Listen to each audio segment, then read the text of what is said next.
Hello everyone, नमस्कार. Welcome to PNYC education.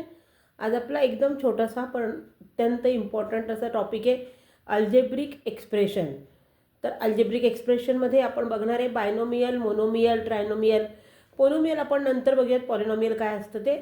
तर plus आणि मायनस म्हणजे बेरीज आणि वजाबाकी या चिन्हांनी पदं वेगळी होतात. So first some is what 4y minus 7z. So you can see 4y is one term and 7z is another term. They are different term because minus sign is there. So ज्यावेळेला दोन पदं असतात, if two terms are there, it is known as a binomial. Then the next is y cube. If there is no number with your variable, it is always assumed as 1. So y cube is only single term. It is known as a monomial. Third one is what?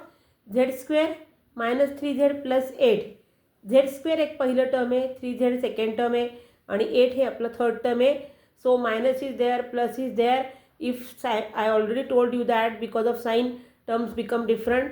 तीन पदं आहेत, so it is known as a trinomial. So there are monomial. If one term is there, two terms are there, it is binomial and three terms are there, it is a ट्रायनोमियल.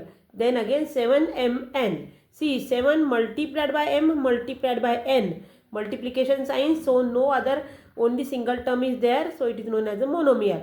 आणखीन एक आपला छोटासा topic आहे याचा, that is a कोएफिशियंट्स. कोएफिशियंट्स म्हणजेच व्हेरिएबलच्या अगोदर जो कोणता आपला नंबर असतो, the number which is before your variable is known as your coefficients. So see 13y square minus 8z. So if I ask you what is the coefficient of y, so you can immediately tell me 13.